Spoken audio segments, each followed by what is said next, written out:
Salut à tous, on se retrouve aujourd'hui pour parler du Real Madrid dans ce vendredi 15 avril et on commence directement avec les photos du jour à l'entraînement pour préparer ce gros match après-demain, match de Liga du côté de Séville. N'oubliez pas que Séville les gars, actuellement à domicile c'est très costaud, ils ont perdu aucun match cette saison à domicile, 2 ou 3 matchs nuls, puis tout le reste c'est des victoires, donc voilà ce qu'attend bien sûr les joueurs du Real pour ce match de Liga.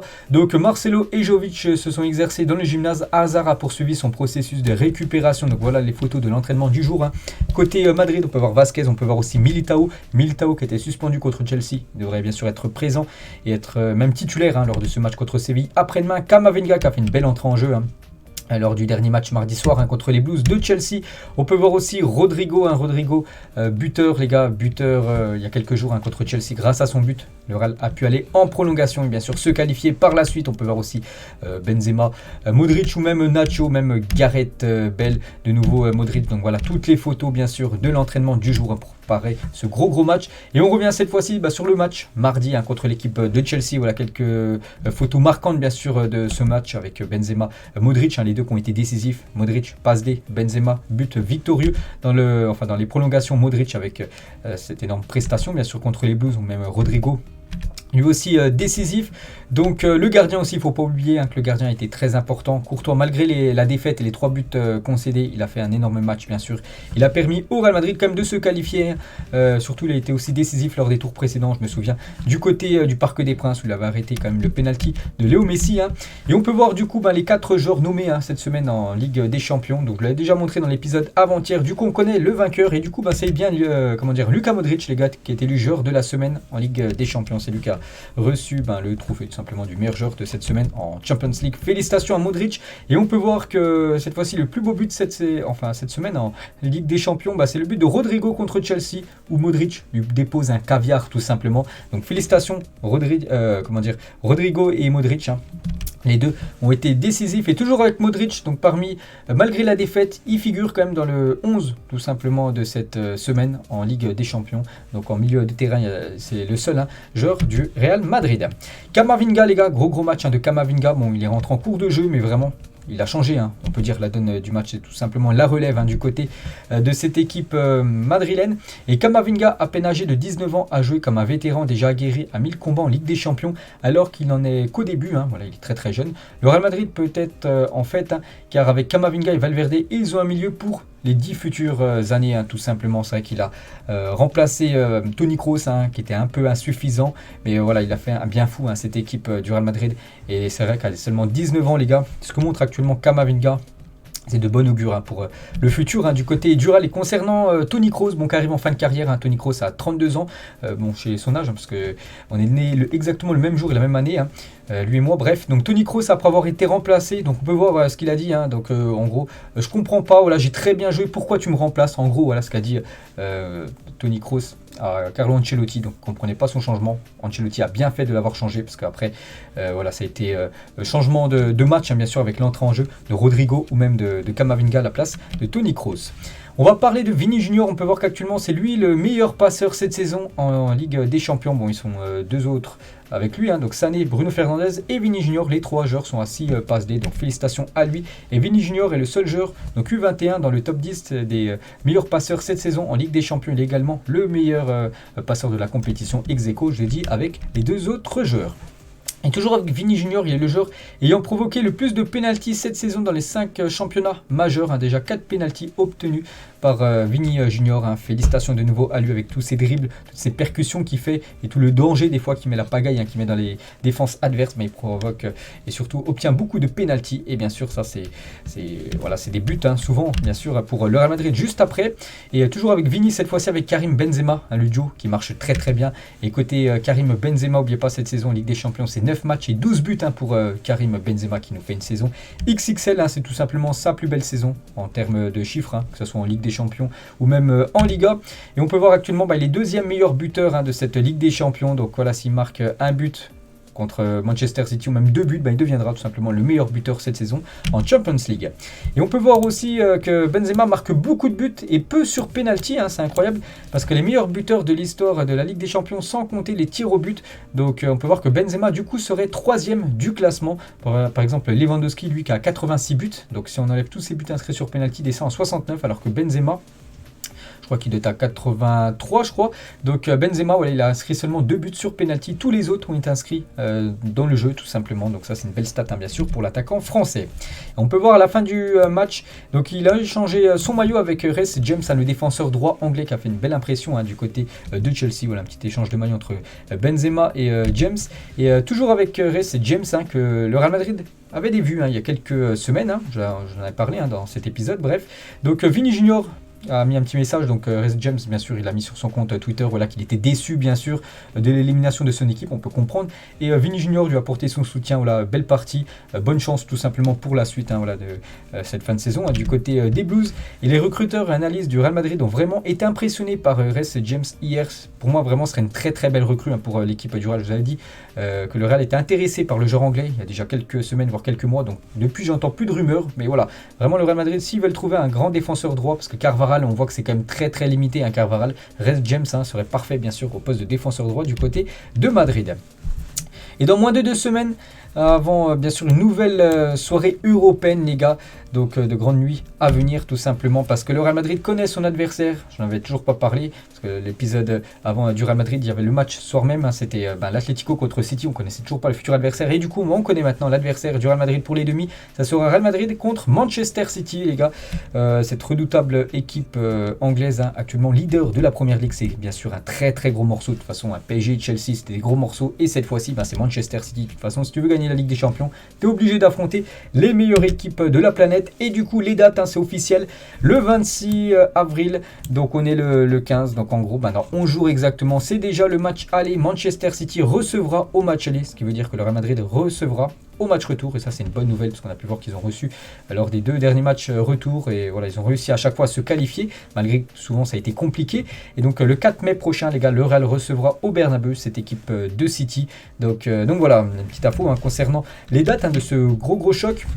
Le Real Madrid a déjà affronté 6 fois Manchester City dans son histoire en match officiel, pour un bilan de 2-2. Donc en gros 2 victoires de City, 2 victoires du Real Madrid et 2 matchs nuls entre ces 2 grosses équipes, bien sûr. Bon après, comment dire, niveau favori, on ne sait pas, c'est peut-être quasiment du 50-50, c'est que le Real Madrid a l'expérience, tout ça, mais Manchester City, c'est quand même une très très grosse équipe, donc on verra les gars ce que ça va donner, mais moi j'ai bon espoir, je pense que le Real bien sûr peut battre cette équipe de City et surtout prendre sa revanche. N'oubliez pas que City avait éliminé l'équipe du Real Madrid en 8e de finale, c'était il y a déjà 2 ans. C'est pour ça que le Real Madrid aimerait cette fois-ci battre les Anglais. Et Pep Guardiola, il a dit, le Real Madrid, si nous jouons comme nous l'avons fait en 2e mi-temps, c'est par rapport à son match contre l'Atlético mercredi soir, nous n'avons aucune chance. Si nous jouons comme nous l'avons fait en première mi-temps, nous pouvons rivaliser, mais on joue contre le Real Madrid, le roi de cette compétition, bien sûr, parce que City court après sa première Ligue des Champions, et alors que le Real Madrid a déjà remporté 13. Voilà ce que dit Pep Guardiola. Et Pep Guardiola, il a déjà affronté quelques fois dans le passé cette équipe, le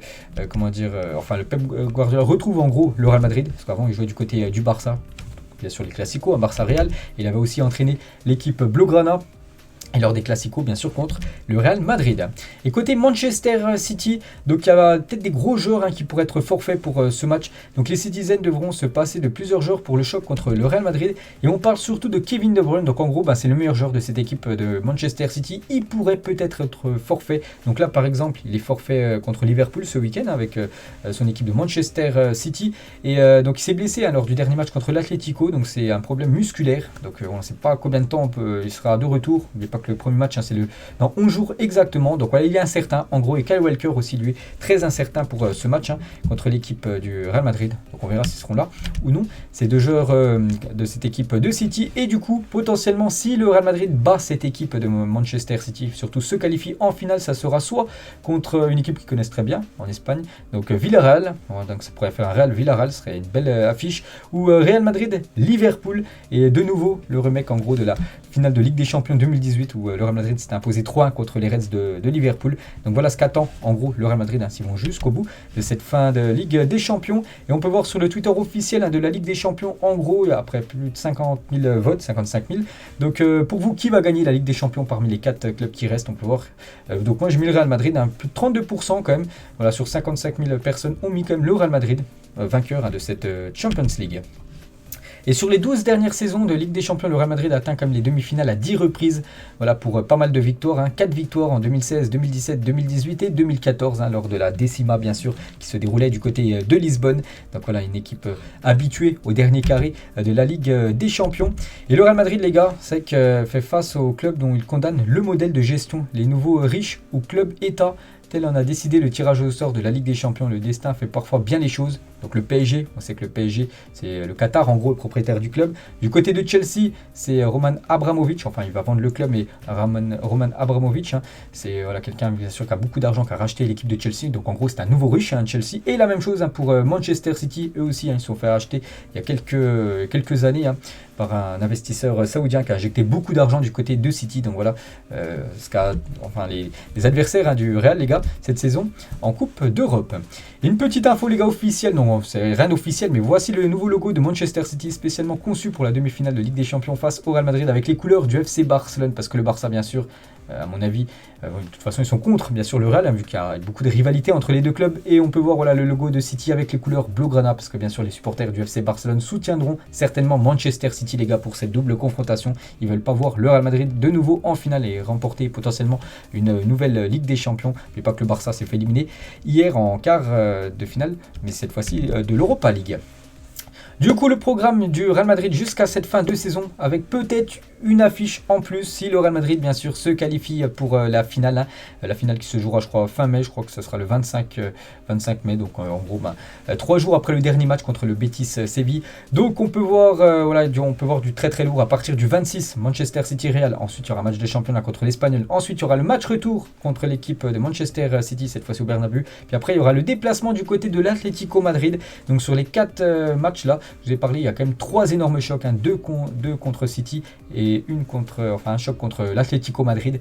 Donc il va falloir maintenant confirmer, bien sûr, il y a 2 trucs à aller chercher, la Liga, où ils sont bien partis, et la Ligue des Champions. La Ligue des Champions, on sait que c'est la spécialité du club, on verra bien sûr ce que ça va donner. Là, c'est très très important les prochains matchs de cette équipe.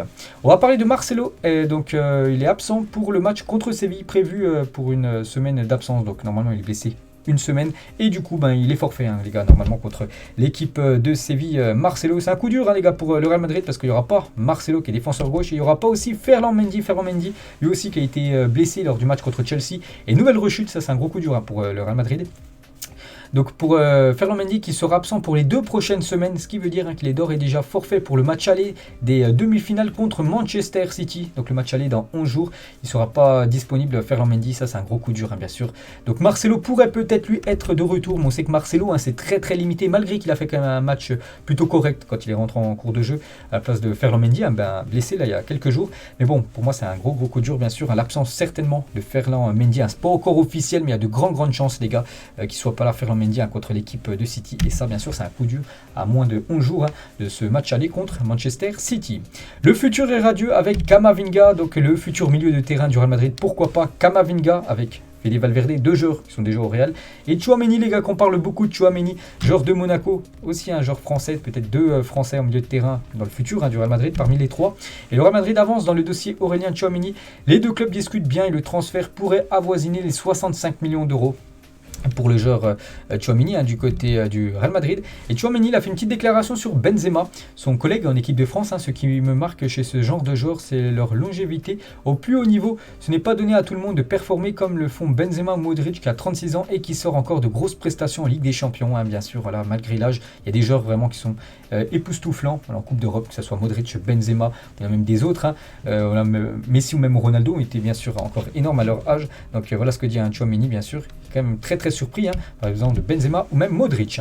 Un communiqué officiel du club, donc ça concerne Dani Ceballos. Donc j'ai ouvert le communiqué, donc le Real Madrid communique que notre joueur, donc Dani Ceballos, a été testé positif au Covid-19. Bon rétablissement à ce joueur qui devrait quitter le club en fin de saison. Donc bien sûr il est forfait contre l'équipe de Séville après-demain. Une mauvaise nouvelle, donc le Real Madrid rend hommage à Freddy Rincon, joueur du club entre 95 et 87, décédé aujourd'hui. Le club exprime ses plus sincères condoléances et son soutien à sa famille, ses coéquipiers, ses entraîneurs et tous ses êtres chers. Il nous a quitté à l'âge de 55 ans, victime d'un accident de voiture. Grosse force bien sûr à sa famille, les gars, gros soutien. Donc voilà, une petite info concernant cet ancien joueur madrilène. On va parler de Karim Benzema. Donc il a été nommé joueur du mois de mars du Real Madrid. Félicitations à lui. Donc je l'ai déjà dit il y a quelques jours, mais il a reçu voilà, son trophée. Donc on a une photo avec le trophée, le trophée Marca voilà, qui récompense à chaque fois le joueur du mois du côté du Real. Et peut-être le trophée Marca peut-être sera remplacé bientôt par le trophée du Ballon d'Or pour Karim Benzema. Prochain Ballon d'Or, peut-être les gars. Regardez cette photo où on peut voir 4 anciens joueurs du Real Madrid.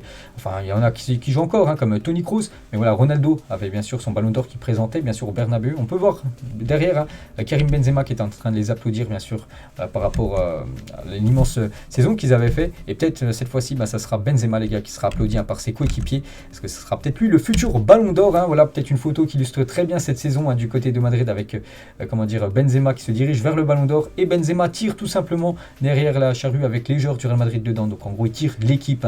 Même si Modric a été bon, décisif là, il y a quelques jours contre Chelsea, il ne faut pas oublier que Benzema son triplé contre le PSG, tous les buts inscrits en championnat et se dirige vraiment tout droit vers le Ballon d'Or.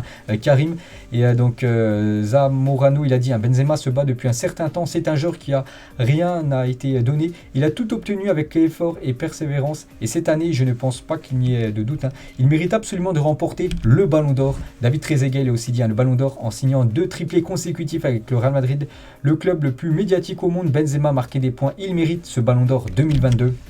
Et on peut voir les favoris pour décrocher ce Ballon d'Or, les gars.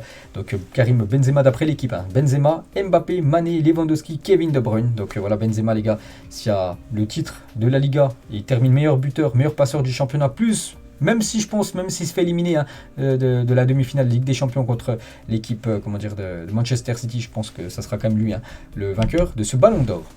On va féliciter Lucas Vazquez qui est élu boost dans le jeu FIFA. Regardez cette magnifique carte que vous pouvez maintenant débloquer dans les packs FIFA, pour ceux qui jouent bien sûr à ce jeu. On va parler de Haaland.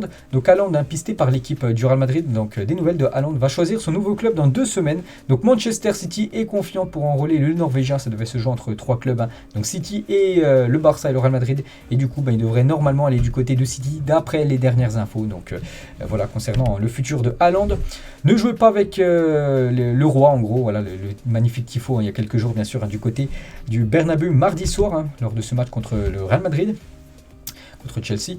Unai Emery, les gars, coach de Villarreal, je tiens à féliciter le football espagnol et le Real Madrid et Ancelotti par rapport à leur qualification. Donc nous, on va aussi féliciter bien sûr Villarreal et Unai Emery qui ont quand même éliminé l'équipe du Bayern Munich et l'équipe de la Juventus au tour précédent. Incroyable bien sûr ce parcours de Villarreal. Maintenant, bonne chance pour eux contre Liverpool. Là, c'est encore un gros morceau. Pourquoi pas un petit Real Madrid-Villarreal en finale de Ligue des Champions. Ce serait magnifique. Il y a 65 ans, le 14 avril 1957, bon c'était exactement hier, le jour pour jour, le Real Madrid remportait sa 5e Liga de son histoire. Une petite info, peut-être là, une nouvelle va être remportée là dans quelques jours. On va parler un petit peu de transfert, les gars. Et tout d'abord, ce joueur, Enzo Fernandez, un joueur que je connais pas. Mais le Real Madrid et Manchester suivent de près le milieu de terrain de River Plate, donc un joueur argentin. Les 2 clubs ont discuté avec lui, mais aucune offre ferme n'a été formulée. Clause libératoire de 20 millions d'euros. Elle passe à 25 millions d'euros dans les derniers jours du mercato. Donc voilà, une petite info concernant peut-être un futur joueur du Real Madrid. Donc maintenant, à voir si ça va prendre de l'ampleur, cette rumeur, et si ça va peut-être devenir officiel, bien sûr. Des fois, les transferts, ça va très très vite. On va parler de Dani Ceballos et aussi, Luka Jovic. Et on peut voir que l'Inter Milan s'intéresse à ces 2 joueurs. Donc ça peut être parfait pour le Real Madrid, bien sûr, qui pourrait se libérer et surtout se débarrasser de ces 2 joueurs qui jouent très très peu du côté de Madrid. Concernant Gareth Bale, en fin de contrat, en fin de saison, il quittera le club. Et on peut voir 2 clubs sont favoris pour l'accueillir. Donc Cardiff, en Pays de Galles, et Tottenham, son ancien club. Donc voilà peut-être le futur du joueur gallois. Philippe Lam, les gars, sur Carlo Ancelotti. Donc tout d'abord, le football de haut niveau est international. Le Real, le PSG, Chelsea, le Bayern et Milan ne diffèrent pas dans leur style que par des nuances. Ancelotti, la solution idéale pour prendre en main sereinement ses équipes. Il a aussi dit, ceux qui se demandent comment Ancelotti peut réussir dans 5 pays avec 5 langues doivent savoir, les joueurs font beaucoup de choses de manière non verbale et Ancelotti maîtrise dans toutes les langues les 50 mots importants qui sont nécessaires dans ce sport. Et il dit aussi, Ancelotti sait qu'une débâcle peut arriver comme contre Barcelone. L'équipe et l'entraîneur sont unis. Les victoires contre le PSG et Chelsea ont montré que le Real Madrid peut gagner non seulement la Liga, mais aussi la Ligue des Champions. Donc verdict, bien sûr, dans quasiment un mois et demi, pour savoir si le Real Madrid soulèvera, bien sûr, ces deux trophées. Et Mijatovic, les gars, il a dit, le Real Madrid est une équipe compétitive qui sait souffrir et surmonter l'impossible. Jusqu'à la 80e minute, il perdait 3-0 avec Carvajal en défense centrale pour finir le match. Mais à la fin, ils réussissent ça. C'est énorme. Il n'y a pas d'explication, bien sûr, sur ce qui s'est passé mardi. C'est tout simplement que le Real Madrid avait beaucoup plus d'envie, surtout en fin de match. Voilà, parce que le début du match a été une catastrophe. Ils en voulaient plus, tout simplement, que cette équipe des Blues en fin de match, bien évidemment. Et on finit, les gars, cet épisode aujourd'hui. Donc sur le Twitter Les Merengues, à combien estimez-vous le nombre de matchs du Real Madrid que vous avez pu regarder dans votre vie, en gros? Donc moins de 100, entre 100 et 500, entre 500 et 1000 ou plus de 1000 matchs du Real Madrid, vraiment pour ceux qui regardent tous les matchs du Real. Donc par saison à peu près il y a 50 voire 60 matchs du Real Madrid, toutes compétitions confondues, la Coupe, la Ligue des Champions, Copa del Rey, ça, le championnat, on va dire 50 à 60 matchs. Donc moi j'ai mis entre 100 et 500, je pense, voilà, donc la majorité ont mis ça, donc n'hésitez pas à mettre vous en commentaire, vous situerez où parmi ces 4 choix. Donc voilà les gars, la fin de cet épisode, j'espère que ça vous a plu. On se retrouve demain, on parlera cette fois-ci du FC Barcelone. Bonne journée à vous et à plus tard.